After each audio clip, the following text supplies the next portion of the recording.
Dejemos las huellas en el poema, dejar un poco de los otros, en la herida de los desencantos, en la lucidez de la desgarradura.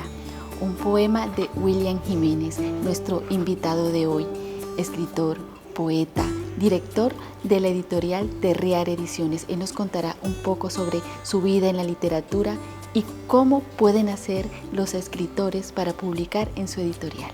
En Valledupar, ciudad en la que su música es nutrida por poéticas letras, nació el poeta William Jiménez, quien estuvo rodeado de libros desde su infancia, pero nunca se imaginó que su vida sería dirigida por la literatura. Bueno, en mi infancia o en mi casa los libros eran una presencia, puesto que mi padre era periodista deportivo. Y siempre él tenía una preocupación por los libros y tenía un espacio, una biblioteca. De hecho, muchos libros él los marcaba a mi nombre. Y recuerdo un episodio de la infancia que él me dijo que lo único que él me podía dejar de herencia eran esos libros. Pero en mi infancia sentía la presencia de los libros, sentía que era algo importante como para él, algo que tenía una relevancia en su oficio, en su labor, pero no tuve una lectura así desde niño, no. En la adolescencia lo sedujo el lenguaje de la poesía, en especial las rimas de Bécquer. Siempre leía pocas cosas, en vacaciones, que él me hacía leer algún libro, pero hasta que tomé uno de esos que él me regaló, que eran las rimas de Bécquer, y me impresionó mucho, ¿no? la poesía, porque no entendía, a diferencia de los cuentos o los libros ilustrados, o los libros de ciencias naturales, de biología, que era lo que más me interesaba, ver esas imágenes de las células, de los árboles, las hojas, esas explicaciones y esas ilustraciones de esas enciclopedias me parecían realmente bellas y me siguen pareciendo aún. Entonces cuando leí ese libro de las rimas de Bécquer, me impresionó, me impactó, me estremeció porque desconocía ese lenguaje, ¿no? Que era el lenguaje de la poesía. Recuerdo que había un poema que decía "Volverán las oscuras golondrinas", un poema muy famoso de Bécquer, y me preguntaba por qué vuelven las golondrinas y por qué eran oscuras. Entonces nadie me daba una explicación. La biblioteca que le dejó su padre como herencia señaló el camino que debía seguir en el mundo. Muchos padres ahora se preocupan por dejar otro tipo de herencia, ¿no? Como algo más económico, algo más material. Y él dejó unas bibliotecas, una pequeña biblioteca que siempre me ha acompañado y creo que ha sido como que marcó de una u otra forma mi vida, o sea, de pronto lo que soy ahora, esos libros que él me dejó, porque no me hubiese dedicado a esto, quizás, o hubiese tomado otro rumbo, otro camino, otros gustos, fuera otra persona, pero eso es imposible imaginarlo, ¿no? Porque eso está en el ámbito de la suposición. Para William, el arte es una forma de estar en el mundo, verlo con muchos ojos. Por eso, asegura que la educación en Colombia debería ser pensada desde el universo artístico y cultural. Entonces siempre a los niños, es decir, la educación no está todavía pensada para el arte, o al menos en Colombia. Por ejemplo, siempre yo he dado talleres de creación literaria y de promoción de lectura con niños. Y siempre, o muchas veces hago un taller sobre poesía e imágenes y pintura. Y en un colegio en Manaure los niños comenzaban a pintar, entonces un niño dibujó una mesa con 3 patas. Enseguida la profesora le dijo que no podía existir una mesa con 3 patas, porque si no se cae, ¿no? Entonces allí ya hay cortarle la imaginación, cortarle el asombro, la curiosidad al niño, porque para él la mesa tiene 3 patas y para él el arte está hecho con otras lógicas, ¿no? Con otros razonamientos que no son los aristotélicos, es decir, porque el arte plantea otro universo, plantea otra cosmovisión y esa es la forma de ver el mundo del niño, o sea, el arte crea un universo. Entonces de pronto en ese universo las patas, las mesas tienen 3 patas, ¿no? Como en el universo de Botero todo es voluptuoso. Entonces, ¿qué tal que a Botero de niño le hubiesen dicho, no, en el mundo no es voluptuoso, no es así? Pero el mundo de él era así, su forma de verlo, de leerlo era así. Entonces, eso sucede mucho, ¿no? Que el arte en la educación entra siempre en un conflicto por todo lo que estamos hablando, ¿no? Lo anormal, lo que se sale de la norma, valga la repetición. William considera que la literatura es ver el mundo con muchos ojos y brinda la posibilidad de ser otros. Ver con los ojos de los otros, de las otras, ver con los ojos de la naturaleza, ver con los ojos de la sociedad, de la cultura, es decir, de las otras culturas. La literatura te permite romper muchos prejuicios no morales, porque te da la posibilidad de ser otro. La literatura te da la posibilidad de viajar a otros espacios, a otros países, a otros continentes, a otras épocas. Te da la posibilidad de ser un sacerdote, de ser un criminal, de ser un poeta, de ser un artista, de ser un oficinista, un abogado, en fin. Si uno lee, por ejemplo, uno se imagina cómo Julio Verne escribió tantos libros maravillosos que también me impactaron de niño, en especial Viaje alrededor del mundo en 80 días, cómo él escribió sobre muchos países y continentes sin haber viajado nunca, ¿no? Cómo recorrió si eso te lo ofrece la literatura, eso te lo ofrece el arte, la lectura. Por ejemplo, si recuerdas ese cuento de Andersen, El nuevo traje del emperador, cuento que siempre recomiendo, muy breve, ¿no? Y Andersen, que era escritor para niños, se supone, ¿no? Que más o menos la historia es que un emperador está preparando un desfile para su pueblo y quiere deslumbrarlo luciendo un hermoso traje, un hermoso vestido, ¿no? Entonces contrata a un sastre que iba pasando por ese pueblo, pero en el fondo era un timador, o sea, no era un sastre. Y él comienza a tejer o a coser un vestido, pero sin hilos y sin agujas. Y él decía que tejía con hilos y agujas invisibles.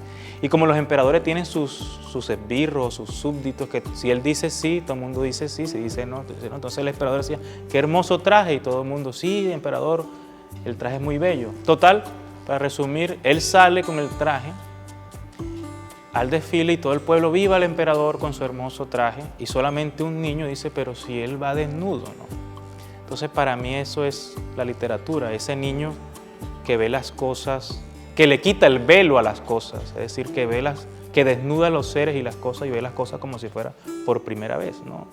Y el velo es el poder, o sea, el poder te dice una forma de ver la realidad, o los poderes, o las instituciones, y la literatura es ver la realidad de una forma inédita, ver otras cosas que no están en la superficie, sino que están en lo más profundo. El primer contacto que tuvo con la escritura fue a través de la tierra. La sensación de escribir en la arena ha nutrido su obra. Sí, un momento bello para mí, un recuerdo hermoso de mi infancia, porque yo estaba estudiando en el Jardín Nacional, creo que eso ya no existe, era muy bonito, donde estudiaban muchos niños, y antes de salir al colegio, mi madre me enseñaba las vocales, pero escribíamos en la tierra, porque esperábamos el transporte, que ese colegio tenía un bus que recogía a todos los niños y lo llevaba. Entonces, mientras esperábamos todos los días, ella me enseñó allí las vocales, y después comenzamos el abecedario, y después las primeras palabras. He intentado siempre escribir sobre eso, ¿no? Cómo recuperar ese momento porque me parece una relación importante de la escritura con la tierra, o sea, con lo que somos. Y eso es algo que también he tratado de escribir en la poesía.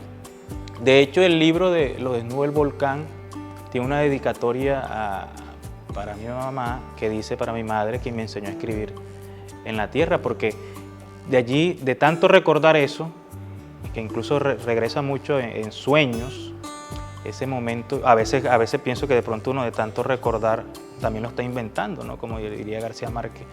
Pero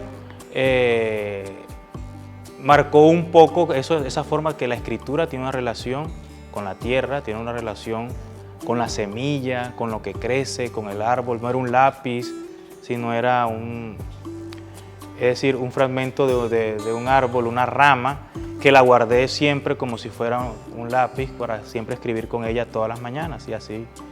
O sea, cuando ya estaba en el jardín, ya yo sabía las vocales, ya yo sabía escribirla. Entonces fue como muy poético, o sea, un recuerdo muy poético de esa relación con la escritura. Los libros, los talleres y algunos escritores han ayudado a forjar su estilo literario. Cuando tomé conciencia de que quería ser escritor o poeta, me dediqué más fue a leer, a formarme. Intentaba a veces, pero la preocupación era saber de los maestros, saber de otros autores y por supuesto compartir. Entonces ahí pasó algo también importante que fue los talleres de creación literaria que se hacían acá en la biblioteca Rafael Carrillo Luques y en el Banco de la República. Aquí hacía un taller Luis Mizar y para él también no era tan importante mostrar lo que escribía, sino conversar de lo que se leía, ¿no? Conversar de Borges, de Cortázar, que eran las lecturas de esa época, ¿no? Que apasionan a todo joven que está empezando y que siempre intentamos emular, ¿no? En los primeros textos queremos escribir como Cortázar, queremos escribir como Borges.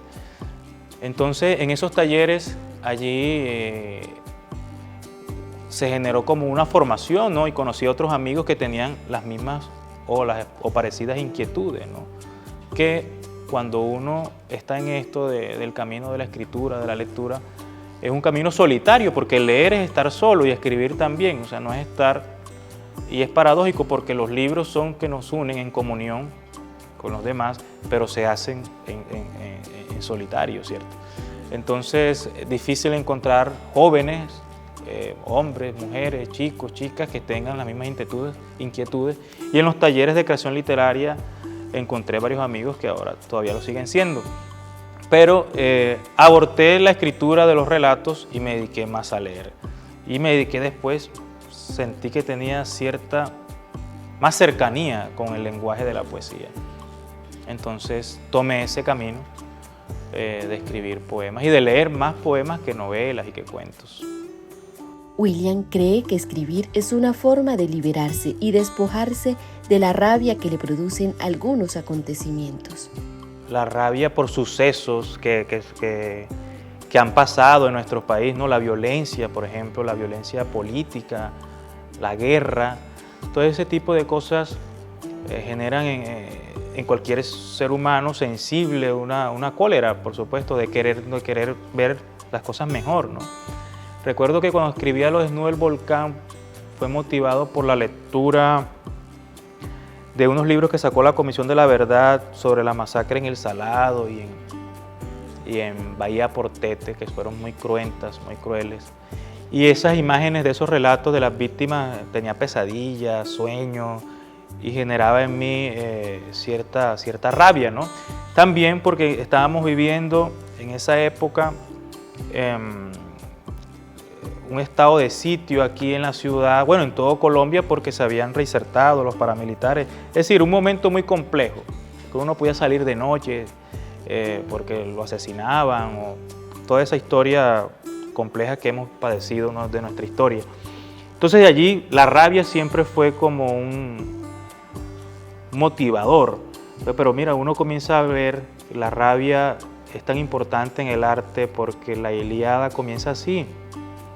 Oh, Musa canta la cólera del peli de Aquiles, es decir, la rabia genera una fuerza de expresión. Entonces creo que más que todo ha sido no con tristeza ni melancolía, sino con rabia por los sucesos y los hechos históricos que hemos padecido. En cuanto a la felicidad, creo que más bien con placer, no con felicidad, ¿no? Cuando uno... Pero es un placer póstumo, después que uno lee y dice y uno siente, escribí algo mínimamente bueno, pero que al día siguiente va a ser malo. Pero en el momento es placentero. Publicar un libro en Valledupar es uno de los grandes desafíos que tienen los escritores de la ciudad. Por eso, hoy nuestro invitado William Jiménez les contará cómo pueden hacerlo a través de su editorial. Bueno, hasta el momento la editorial tiene 11 títulos publicados entre poesía y cuento. Tiene 3 colecciones, una colección llamada Errancia, que es de narrativa. Podemos ver este libro de Miguel Barrios Pallares, Donde están los salvajes.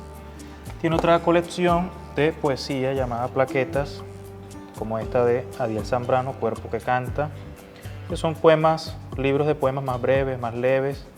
Y esta colección llamada Claros del Bosque son libros de poesía más extensos, como este del poeta Félix Molina, El álbum de la infancia. Bueno, para publicar en Terreal Ediciones, muy sencillo, pueden enviar sus textos, tanto poéticos como narrativos, al correo terrealediciones@gmail.com, y allí se hace una lectura crítica con un comité editorial entre amigos poetas y narradores, y se les dará una respuesta si se puede publicar el libro o no. Entonces es muy sencillo y esperamos con gusto sus textos. Vamos a cerrar con la lectura de uno de sus poemas. Muy bien. Las gargantas se alejan, volver a leer lo árido mientras nace el diluvio, labios reencarnados en canto, lo sensible grita y una melodía es la senda donde las catástrofes son derrocadas. Del impulso de nuestras manos nace la arcilla de los nuevos resguardos.